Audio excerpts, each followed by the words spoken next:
E aí, você conhece Martinho Lutero? Ah, conhece? Que interessante. Então você já deve ter lido alguma coisa de Martinho Lutero. Bom, então se você conhece Martinho Lutero e já leu alguma coisa de Lutero, você deve saber que Martinho Lutero era negro. Não sabia disso? Mas sabia que Martinho Lutero era brasileiro, não é? Também não sabia disso? Pois é, esse é o problema da gente ouvir só conteúdos repetidos e não se aprofundar no estudo da teologia. E eu vou lhe contar e mostrar para você que o Lutero era negro e era brasileiro. E esse conteúdo você só assiste aqui nesse canal. Então, antes, é claro, eu preciso pedir para você se inscrever e deixar o seu like nesse vídeo, porque nós temos conteúdos diários e conteúdos exclusivos, que eu duvido que você veja esse conteúdo em outro lugar. E também quero te convidar para se inscrever na nossa pós-graduação livre em Teologia do Novo Testamento. Aulas quinzenais liberadas segundas-feiras e você paga apenas R$ 49,99 para se aprofundar em Novo Testamento e ainda ter acesso a todos os benefícios do nosso clube de membros. Clique agora mesmo em Seja Membro e faça a sua adesão. Bom, quando eu digo que Lutero era negro e era brasileiro, talvez você esteja achando que isso é provocação da minha parte. Talvez você esteja achando que isso é apenas uma estratégia para você clicar e assistir esse vídeo, mas eu vou lhe mostrar que Lutero era brasileiro e que ele era negro e que foi líder de um movimento questionador, de um movimento revolucionário, de um movimento de vanguarda e de um movimento extremamente impactante, mas que, é claro, as elites que fizeram a história do Brasil, principalmente nesse caso a história religiosa do Brasil, fizeram questão de ocultar essa história.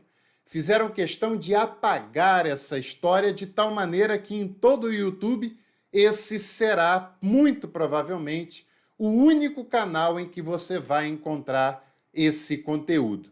Mas você está achando que eu estou me referindo ao Martinho Lutero, lá da Alemanha, da Europa, do século XVI? Não é desse aí, não. Porque esse você encontra em todo canto, um monte de gente falando muita coisa sobre esse Lutero da Europa, do século XVI, muita gente falando bobagem, inclusive, sobre ele, muita gente homenageando ele no mês de outubro e que não segue em nada ensinamentos que ele próprio trouxe. Eu estou falando de um outro Lutero, de um Lutero importantíssimo que deveria ser mais conhecido e que foi apagado da história do cristianismo no Brasil. Trata-se de Agostinho José Pereira, um homem simples, um homem pobre, brasileiro, que viveu no século XIX, que era um alfaiate. Você já ouviu falar da história de Agostinho José Pereira? É uma pena que a gente ainda não tenha conhecido essa história, mas você, claro, está no canal certo e você vai saber dessa história. O Agostinho José Pereira, ele foi nada mais, nada menos do que o fundador da primeira igreja protestante do Brasil, da primeira de todas as igrejas protestantes no Brasil.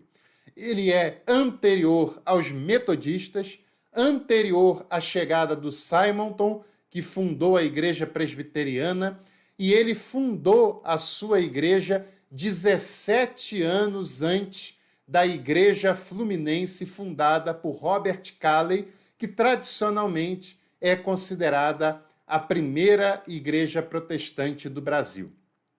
Agostinho José Pereira fundou a sua igreja em 1841, 17 anos antes da fundação da igreja do missionário Robert Calley, 14 anos antes da fundação da escola bíblica dominical feita pela missionária Sarah Calley.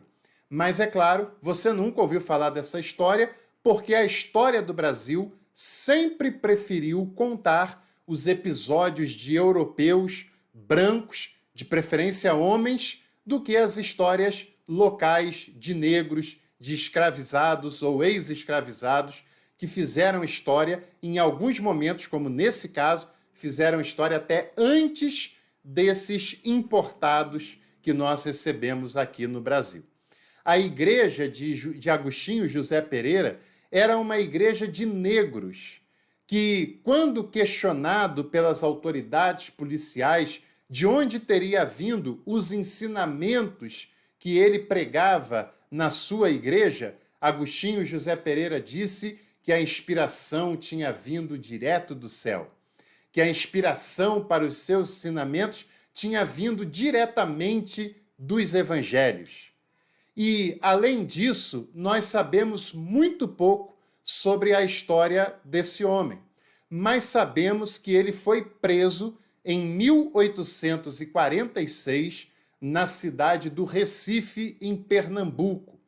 E nós sabemos disso porque a sua prisão gerou documentação de quando ele foi preso, do seu inquérito, e depois isso foi uma das únicas coisas publicadas que a gente acabou tendo contato da vida desse interessantíssimo e importante líder religioso do Brasil, que viveu no século XIX, numa época em que o Brasil era governado por uma monarquia, por um império.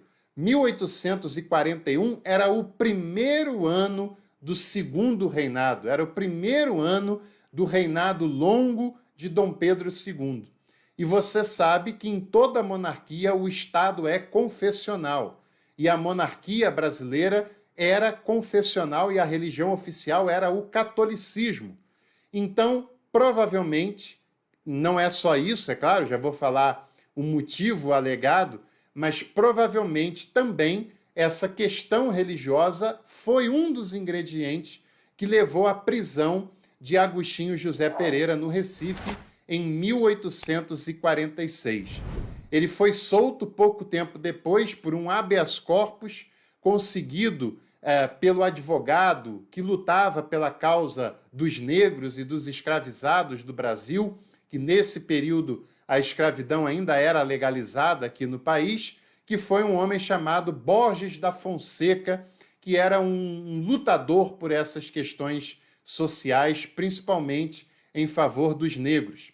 Depois que ele foi solto, o Agostinho José Pereira foi seguido por pelo menos 300 adeptos, 300 seguidores, entre homens e mulheres, todos eles negros, a maioria de ex-escravizados, que começaram a chamá-lo de Divino Mestre, tamanha a consideração que tinham pela obra, pela evangelização, pelo pastorado que o Agostinho exercia para com esse grupo. Olha, é um grupo bastante relevante, de 300 seguidores naquela altura do campeonato.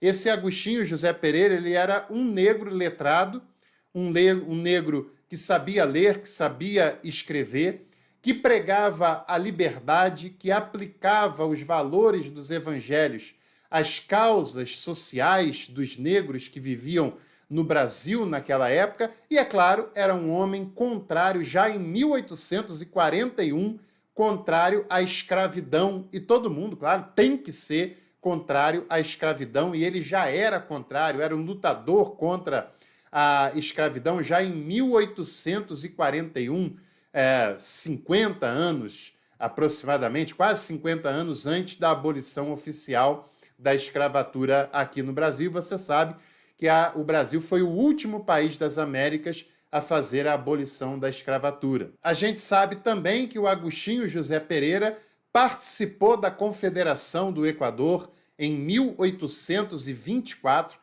que foi um movimento independentista, separatista do Brasil, logo no início da independência do Brasil. O Brasil se tornou independente em 1822, 1824 tem a primeira Constituição promulgada por Dom Pedro I, e teve a Confederação do Equador, da qual o Agostinho José Pereira participou, e a gente sabe também que ele conheceu o Sabino. Sabino, que você já deve ter ouvido falar, foi o responsável pelo levante, pelo movimento conhecido como a Sabinada, que aconteceu na Bahia entre 1837 e 1838. O Agostinho talvez não tenha participado tão ativamente assim da Sabinada, mas certamente ele conheceu o Sabino, que era o líder daquele movimento e um dos movimentos separatistas do Brasil, independentistas, né, na época do Brasil imperial. Outra coisa também importante é que o que chamou a atenção das autoridades policiais, no caso do Agostinho José Pereira, foi que foi encontrado com ele alguns versos, alguns poemas escritos em homenagem à Revolução Haitiana. Esse é um caso também importantíssimo da história da América Latina, da história da América. O Haiti, que hoje é talvez a nação mais pobre de todo o continente americano, que foi explorado, massacrado, humilhado pelas potências europeias, no caso principalmente pela França, foi no passado o primeiro país a conseguir a sua independência em relação à metrópole europeia, numa revolução feita por escravizados e ex-escravizados, que durou entre 1791 a 1804, e o Haiti declara sua independência nesse período, quase 20 anos antes da independência do Brasil, só para a gente ter uma ideia, e antes de todas as outras nações que se tornaram independentes na América Latina. E foi encontrado versos sobre a Revolução Haitiana com o Agostinho José Pereira, e isso foi usado como uma causa de levá-lo a prestar depoimento e a ficar preso durante um tempo, como eu falei lá no Recife, em 1846. E o nome Lutero Negro, que talvez você ainda não esteja entendendo, esse nome foi dado para ele como um pseudônimo, né, como um apelido, por um inglês, um naturalista chamado Charles Mansfield, que veio no Brasil no século XIX, que viveu um tempo aqui no Brasil, principalmente no ano de 1852, quando ele passou um período em Recife e conheceu um pouco da história e conheceu a pessoa de Agostinho José Pereira, e ele, um naturalista inglês, deu ao Agostinho José Pereira a alcunha de Lutero Negro, o Lutero Negro que lutou pela causa dos negros, como muitos camponeses fizeram na Alemanha, aplicando os conteúdos daquele Lutero à realidade campesina, mas aquele Lutero foi contra, barrou e acabou sendo responsável pela perseguição àqueles camponeses. O Lutero aqui do Brasil aplicou os conteúdos do Evangelho à causa absolutamente justa dos escravizados, dos negros do Brasil, e lutou pela sua emancipação e pela dignidade dos negros como seres humanos, como pessoas, e a sua igreja era uma igreja de negros. Ele tinha aproximadamente 300 seguidores e esse não roeu a corda e permaneceu fiel a esses ideais até o final e foi chamado de Lutero Negro.